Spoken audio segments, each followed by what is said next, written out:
This episode of Healthy Home Hacks is sponsored by the Building Biology Institute. To learn more about creating indoor environments that support health and wellness, visit their free resources at buildingbiologyinstitute.org.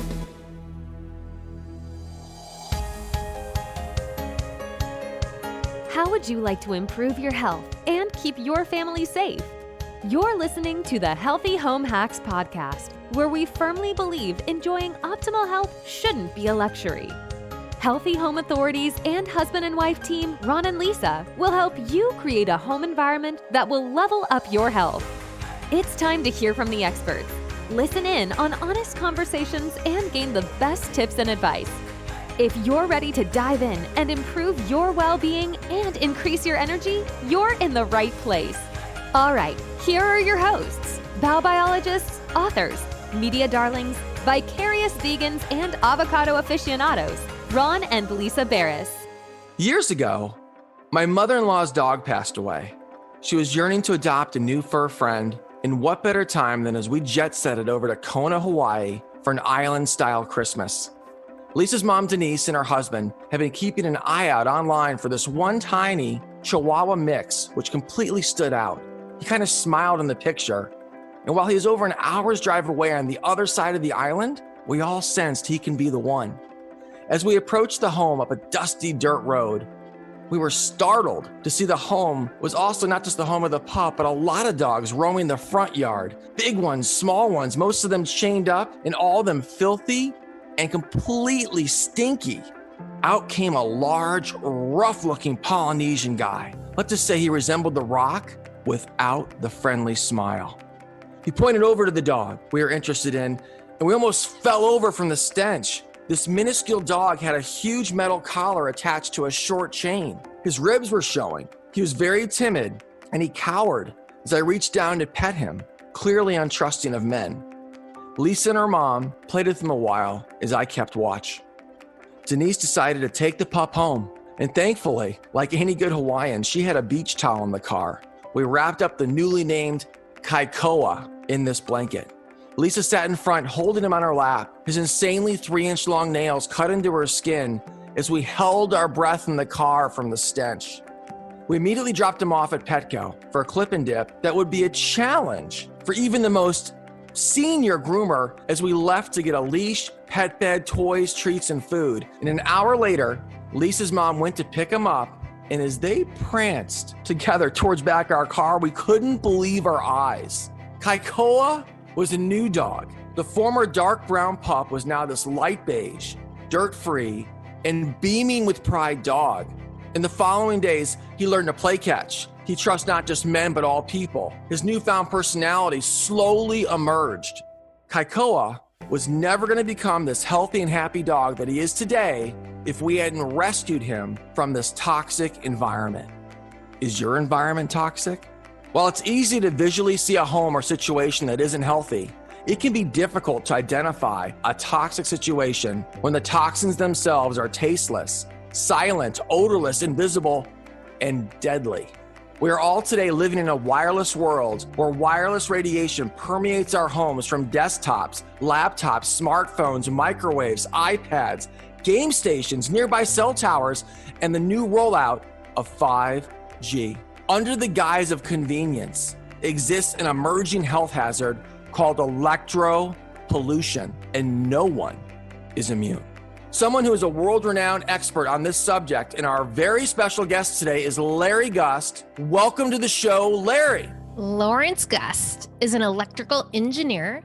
He's a past certified mold remediator through the Indoor Air Quality Association. And Larry is a certified building biologist, environmental consultant, and a certified electromagnetic radiation specialist through the BBI, the Building Biology Institute.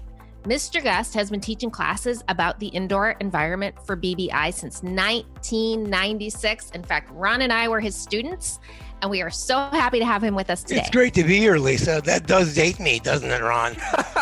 You are a spry 29-year-old. I'll tell you that. Very, very youthful. Yes, you were 12 when you taught us.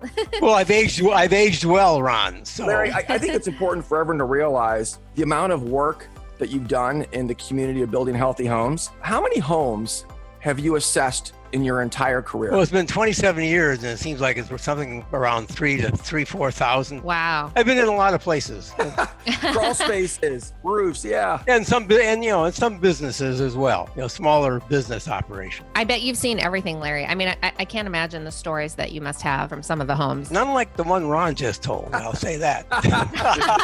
That was quite the story. I'm happy to say Kaikoa is thriving still today. But, Larry, with so much experience, you were our instructor. We just really admire and look up to you. You're such a wealth of knowledge. What conclusions would you say have been drawn from all of that experience, those 3,000 to 4,000 homes that you've tested? Well, yeah, keep in mind, Lisa, that this spans a period of time that was before wireless. Okay, so wireless has had a very big impact on what's going on in homes today. But in the early days, there were issues that led to the bedroom principally.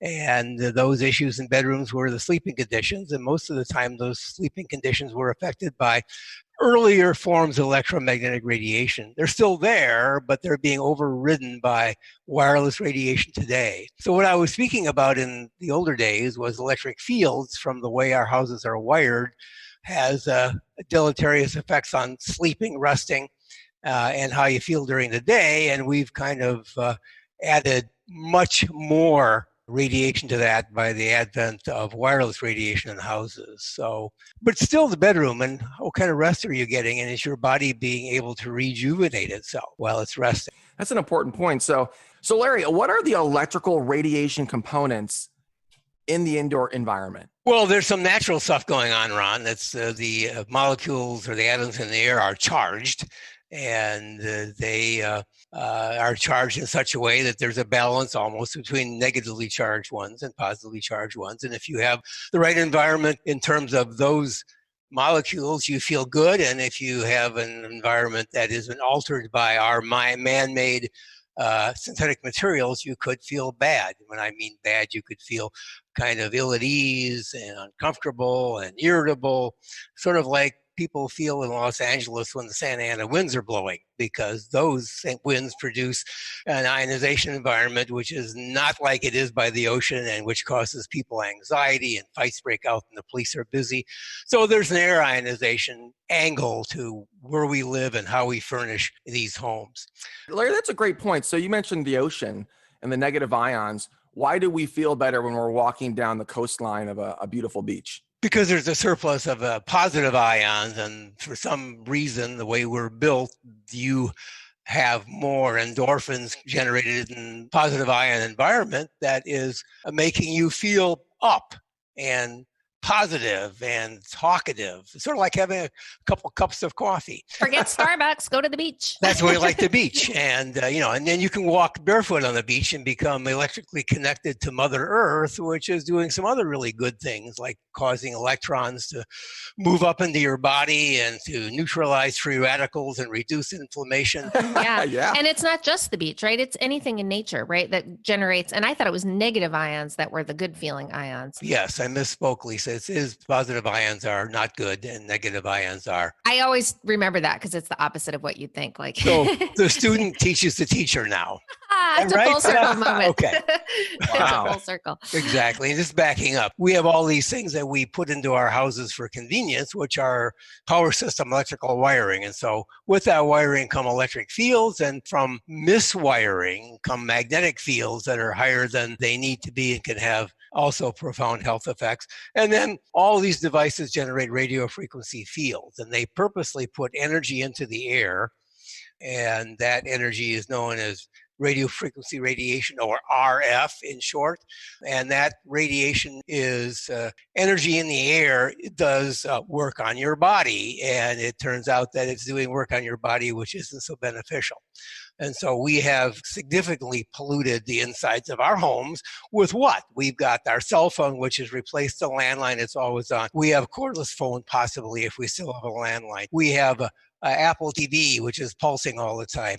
We have a connection between our computer and the internet, which is going through the air and is wireless. And we have a router which is receiving that signal and which is also having to broadcast back again to the various devices in the house so they can receive what's on the internet. And we have these routers now that look like Darth Vader. They've got, 14 black antennas sticking up all over the place. And, you can get a signal out in the back 40 from that antenna that's in your house. And in order to get to the back 40, this has got to be very strong. And when you're in the house with these strong signals, it's working its magic on your body. And that magic is not good. And why is that? Why does that affect us that way, Larry? Is it just we're all semi-conductive? Isn't that correct? Well, we are. I don't really like to get into the medical equation other than to tell you what Martin Blank said. The cells are telling us by producing stress proteins, which say they don't like their environment. And when you turn on any kind of electromagnetic radiation, man-made stuff, electric fields, magnetic fields, and radiofrequency fields, the cells produce these heat shock proteins. And there is damage that happens. And I can talk a little bit to that, but you're kind of almost better to have a medical person, a cellular biology person, to talk about what's going on there. It's so interesting. And Larry, you mentioned the Apple TV. So that is constantly sending signals. That's constantly pulsing, even if your TV is off. Correct. And then that reminds me of all the smart hubs. Roku as well is no different. They're all doing the same thing. They're all doing it. The smart TVs. And that's another factor, the smart TV. They've suddenly become smart TVs for dumb people. So right. You basically have this, you keep adding, and then there's Alexa and all the other Alexa and all of the smart hubs, right? The home smart hubs. Right. Are they the same, Larry? Because they have they have an on-off switch. If they don't have a wire to transmit the signal, they're constantly bad. sending. Yeah. Not to mention they're recording your conversations and invading your privacy. So that's a whole nother thing.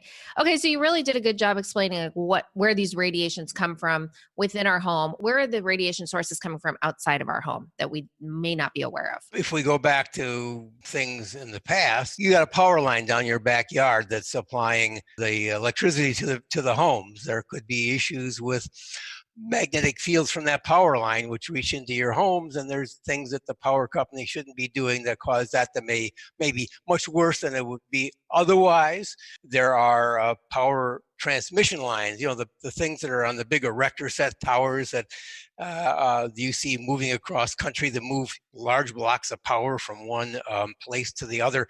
They can, if you're near them, they can produce powerful magnetic fields and electric fields in your home. Mm-hmm. But that type of a situation would happen, but it was certainly not the majority of people.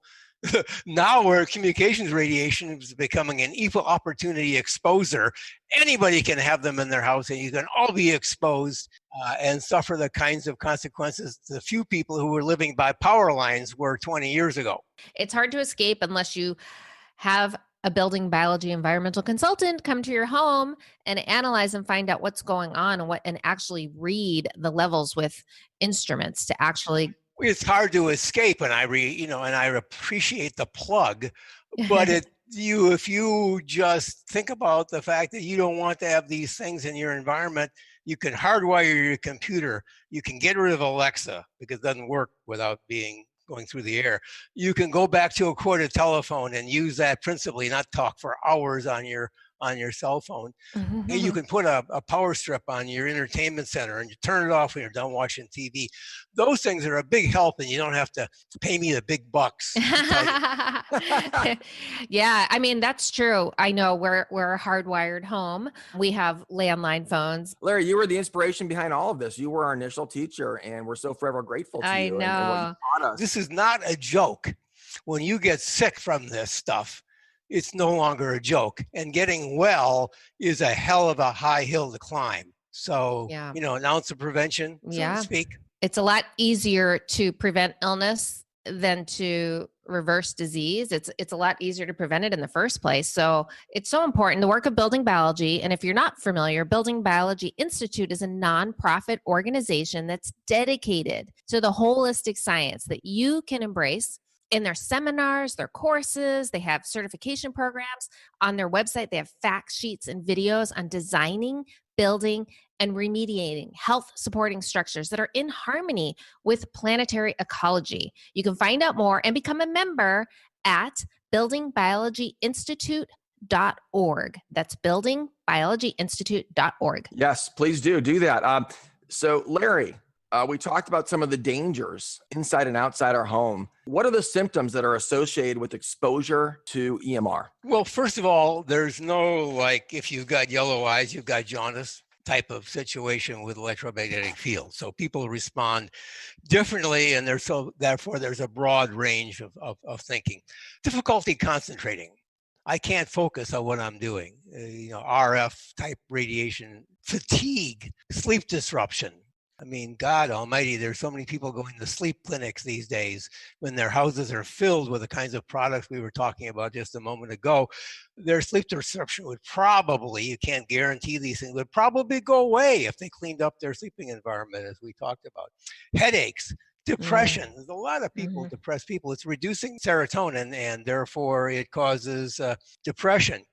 It has nervous system excitation. You've got parasympathetic and sympathetic nervous system in your body. They're pretty much supposed to be balanced, but when you have excessive radiation like this, they become unbalanced.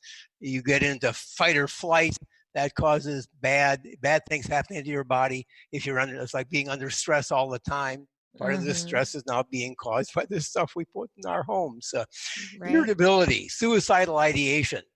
We're hearing more about that lately, and it's interesting. We all are supportive of solar, and solar has an interesting situation where it has to convert what comes from the panels into usable electricity for the electrical system, and that conversion process causes a lot of spiking and irregular voltages all over your house.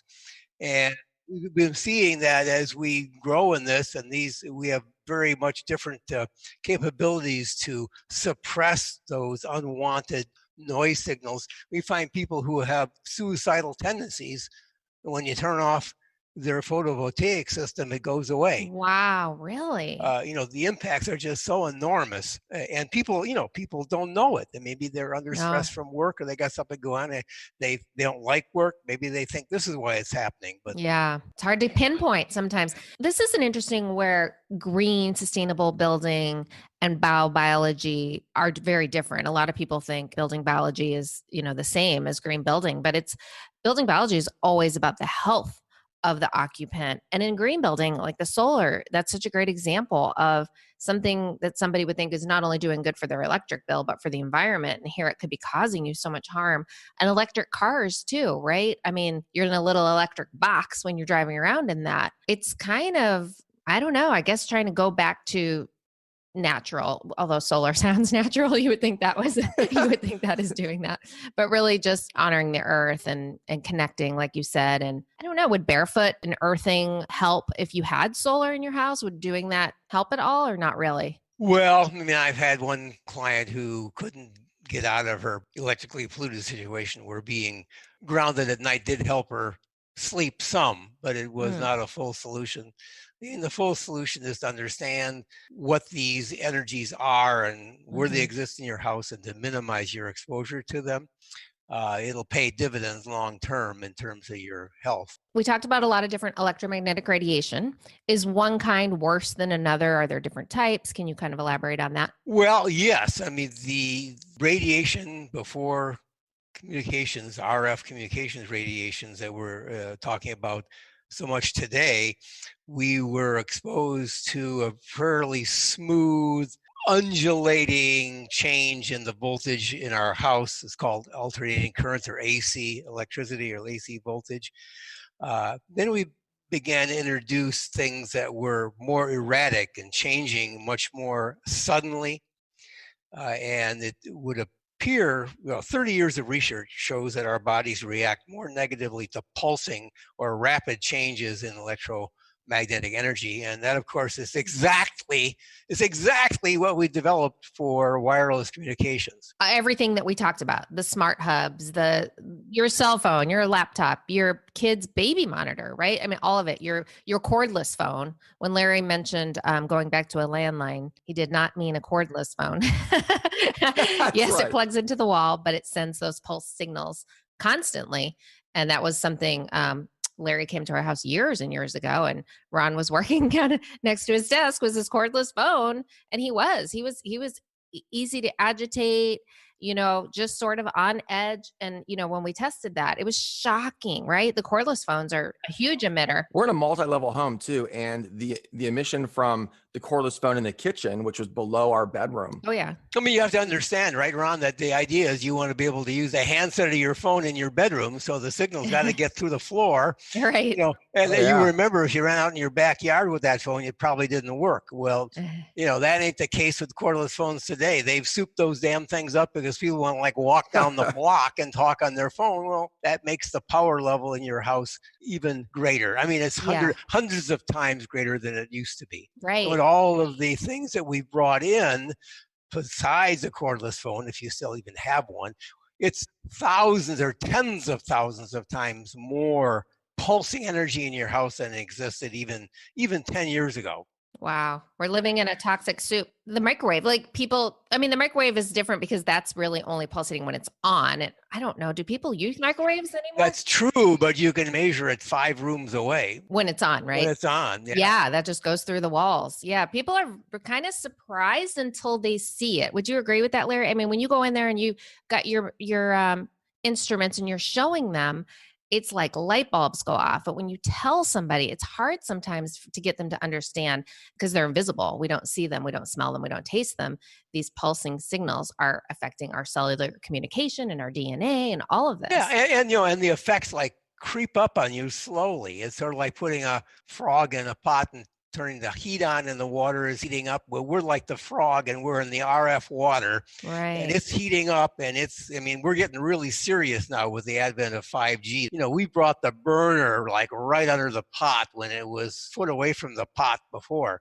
Mm-hmm. So we're all, and it's another one of these equal opportunity radiators. It's going to be on your block coming to a block near you. Yeah. Within 22 houses of you. And you are not going to be able to escape it without shielding. And if it's in front of your house, God help you. We're talking about RF radiation that went from 1,000 to 100,000. Wow. Or 400,000. This is just absolutely insane. Do you have a distance that I wouldn't say is safe, but a recommended distance for a 5G installation? No, the antennas are put up so often for the purpose of reaching you, right? Reaching you, right?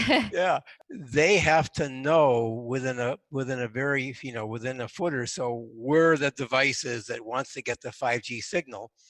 The 4G system, the current system we have, is triangulating on your location, and the antennas have got to be closer to the homes where the 5G device would be used in order to actually find out where that device is, or you, and then they're going to aim the 5th generation beam directly at that device, right, through your husband who's in the way. And it's going right through. Going through the husband to her still. I tell you, this can be overwhelming because you're like, oh, I can't run away from this. What can I do? That's not true, because when you have someone like Larry Gust come to your home and create a strategy and a plan and protect you from this, it's eye-opening. You see the results physically. You can see the difference from before and after, and it's empowering. So you can't run away from the 21st century, right? So 5G is here. Well, you can't, but I would say, Ron, that this is such a draconian change in your ability to escape this. Unless you want, at great cost to you, you can escape this and not be able to use your yard or your patio. People really got to get with their local 5G resistance group and start adding their voice to the people who are already objecting to the government taking away our right by making this installation be totally without local involvement. They can just ram it right through your town without you or your elected officials being able to do a damn thing about it. It's crazy. We did talk about that on another podcast on how, it's getting hard for the cities to stand up and say to the government, no, we don't want these towers and these antennas here. They have no legal right with health. They can't use health as a reason. That's right. To say, no, we don't want that antenna. Yeah. And the big boys are in the business who have billions of dollars are able to hire their lawyers and harass the hell out of your city, they can't afford Mm-hmm. to defend themselves. Yeah. Do what you can do, because all of these things like putting your cell phone on airplane mode and turning off your router and getting hardwired and all of those things, at least it's going to take off the stress of your body burden. Yes, you may still be getting hit with some of these other 5G and those kinds of things, but you do have power over a lot of things in your day to day that you can do right now that don't cost you anything. So, I just want to make sure people understand that it's not like. And most people don't have 5G at this point. We also want to add that, you could sleep under an RF tent that you put over your bed, and that's something that you can take down. And if you are an apartment liver, you can take it with you, as opposed to doing things to shield your house, which you can't take with you. So That's a great, yeah. And that's like a canopy, right? It looks just like a canopy tent, and that's just hook it to the ceiling, right? That's pretty easy to put up. exactly. If you live on the second floor, you got to put something on the floor under the bed. The people selling it have a piece for the floor. You have to have that. You're saying the canopy won't work? The first floor is filled with bouncing radiation, and it's going to come up through the floor. So you really don't do a good enough job just putting the tent over the bed. Okay. And that's only first floor bedrooms, right? First floor bedrooms are fine. This is second floor bedroom. Oh, second and third. We're a third floor, so we're gonna need that. We were gonna get a canopy. You inspired me today. There's silver threads in there. You'll feel really good at the luxury of sleeping in it. Okay. Well, hey, Larry, you were part of the exercise where you actually helped paint the graphite black paint all over our bedroom and shielded us. That was excellent. Are you still living in that black bedroom, Ron? Is that what? I know. Look at Ron's wall. There's a beautiful coat of paint over that. No, actually, we're in a different home now, but that was. But yes, you can paint the walls with a paint that reflects RF, and then you paint them again with the color that you would desire, not leave it black. So, Right. but we do have people who want to create a sleeping environment free of RF, and it also will block electric fields from the walls as well. So you can clean up two things by the painting. Is the shielding paint good for? Will that help with 5G then? Oh, sure. It works on It works on everything. Okay. So that's, we did it. It's not that labor extensive, and there's an expense like anything, but it's doable. It's very, very doable. Yeah. Cause Larry, back in the day, we had to order the paint from Germany. Yeah. And you helped. It's coming from Canada now. Oh, is it can? Okay. Yeah. Larry, I've seen it on the Walmart website online. Y-Shield paint? Y-Shield. Yes. Mm-hmm. The idea that they have it on their website is pretty damn interesting. The BVI website, in 10 years, we've quadrupled the number of people coming to it. There's just a growing realization, and you guys are partially responsible for that because of publicity. There's a growing realization that this is a significant issue to each individual's health, and and because the government is not helping, you got to take action on your own. Yeah, with so many things, not just the EMR, but a lot of chemicals and that too. But going back to how many homes you've tested, gosh, thousands and thousands in your career. Can you give us some examples of ones that had EMR problems that stand out to you? If we go back a few years, and so that we don't have so much of the radiofrequency radiation, I dealt with a family that was down in Orange County who had an autistic boy, and part of the autism treatment is the discovery of heavy metals in their body, and then wanting to get rid of those heavy metals through various methods that the doctors have. And that boy, they had been treating him for heavy metals, and he was unable to get rid of them. So I went into the home, and what did I find? The principal thing I really found was electric fields in the bedroom and high magnetic fields, very high magnetic fields caused by a problem with the hallway light, which they left on all night because the children were young.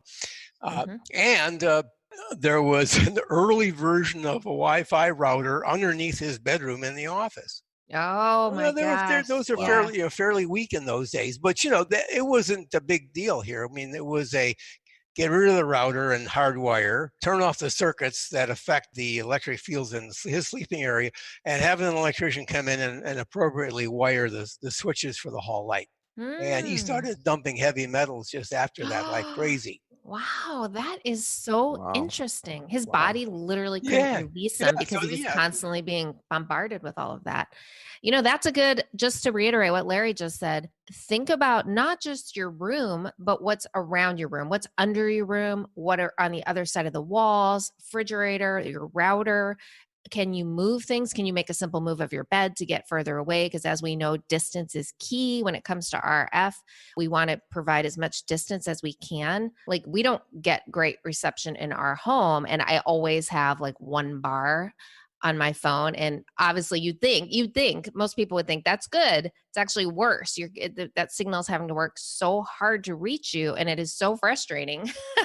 I try to keep my phone on airplane mode pretty much throughout the day, unless I'm making a call. You'd be so proud, Larry. You'd be so proud. Yeah, I am. So the one bar shows you how strong the signal is coming from the cell phone tower. Right. So if your phone says, oh, that's a pretty weak signal, that means I'm going to have to put out a lot of power to get to the tower so I can be received. So your phone turns up the output power. You get affected by that. But if you're not using your phone and you have only one bar, you can be thankful, because for your service provider, the coverage isn't so good at your house, which is great because you don't have the radiation, at least from them. Now, what happens with the other two providers, we don't know, because your phone isn't monitoring their signal. But right. Oh, good point. Yeah. Tell people, be thankful if you only got one bar on your phone. Okay. Okay. Thank you for that. So it's only, okay, that's a great point. It's only if I'm making a call where I would get affected. I actually called the cell phone company to say, hey, because, we have the same provider, but Ron's phone gets better coverage. So I said, hey, is something wrong with my phone? We checked all these things. They said, you know what? We can send you a mini tower for your house. It's like for free, right? Yep, okay.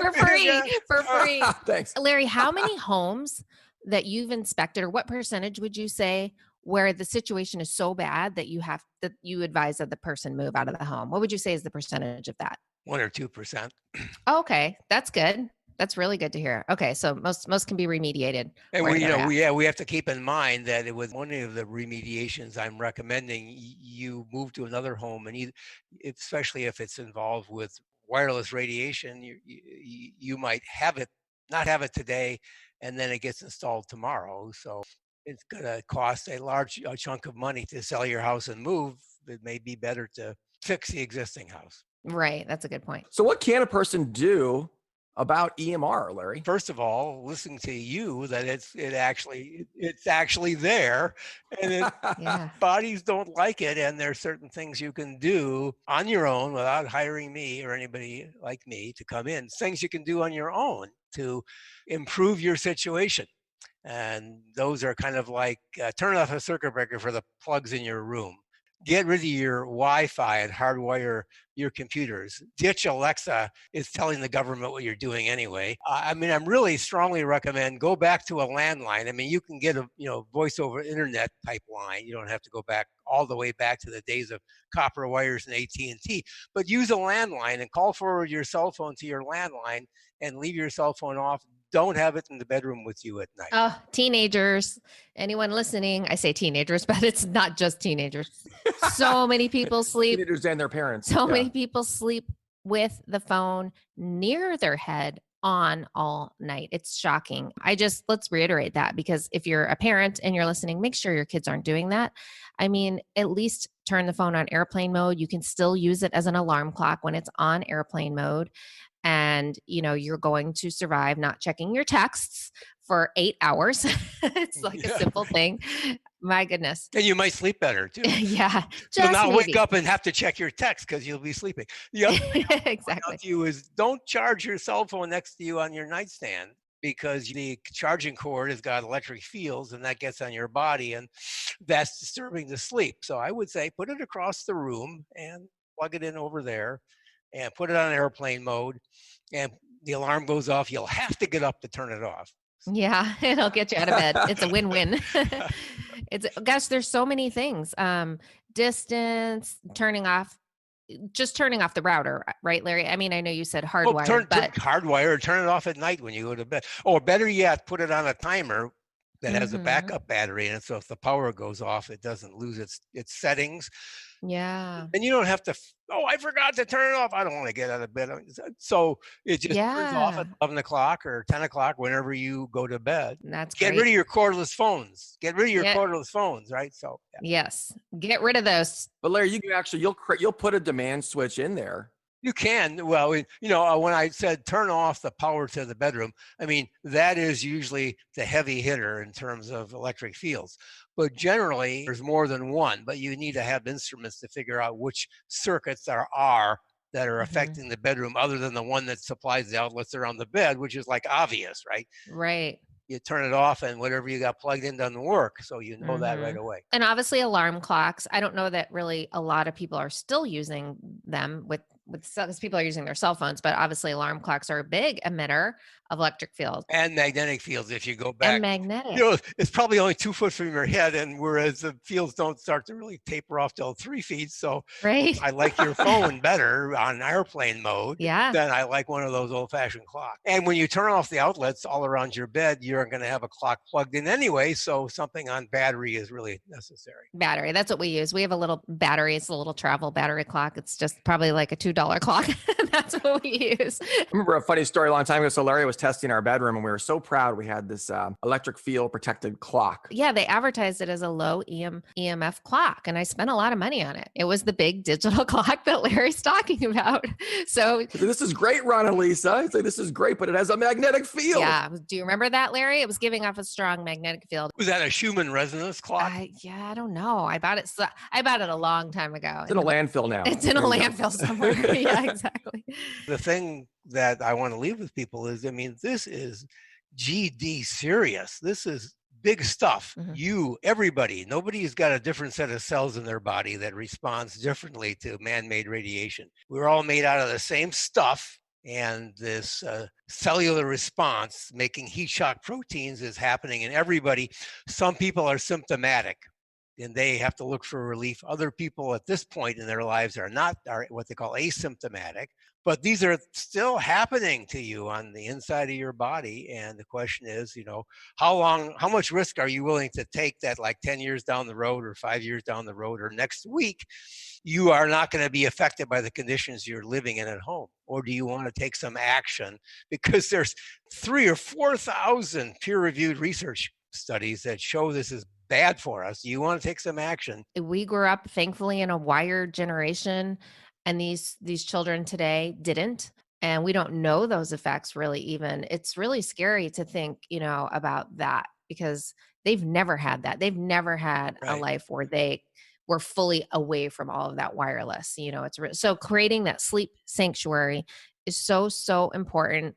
As building biology environmental consultants, we all are trained on that. It's part of the building biology principles that, hey, we understand you live in the modern world. You're not going to go around in a bubble. And just make sure that when you rest, your body can recuperate for those 8 hours a night. And that's really the goal, right, Larry? Wouldn't you say, like, we're not trying to make every room in the house perfect, but at least try to get that bedroom as healthy as possible? Sleep clean, let your body do its job and recover from all the ravages of the day, whatever they might be, chemical, emotional, electrical. Yeah, that's a good point because these diseases that you mentioned also links with cancer, reduced melatonin, even links to Alzheimer's, Lou Gehrig's disease, Parkinson's disease. A lot of people don't know that these studies that Larry's talking about are linking to serious things, brain tumors, and that the World Health Organization does classify RF radiation as a 2B carcinogen. When I tell people that, Larry, they look at me like, what? Wouldn't I know that? It's like, no, they don't realize that because the cellular communications industry doesn't want you to know that, and those warnings are really deep in the pamphlet to distance your phone. They do tell you that deep in the pamphlets, but nobody's reading that. That's right. My wife said, what, you read operating instructions? I never read those things. Well, I mean, this is Larry's leisure reading. She's reading romance novels and you're reading the pamphlets. We're going to leave this segment and we're going to empower the listeners here. This is one of Larry's favorite quotes. Never doubt that a small group of thoughtful, committed people can change the world. Indeed, it is the only thing that ever has. Margaret Mead. That's right. You can't expect the government to change the world. That's for damn sure. Do not rely on them. Yeah. Oh my gosh, this has been so insightful. We always learn so much with Larry. I hope you guys enjoyed today's show as much as we did. Be sure to tune in next week to find out what the heck is going on in your home. We'll see you soon. This episode of the Healthy Home Hacks podcast has ended, but be sure to subscribe for more healthy living strategies and tactics to help you create the healthy home you've always dreamed of. And don't forget to rate and review so we can continue to bring you the best content. See you on the next episode.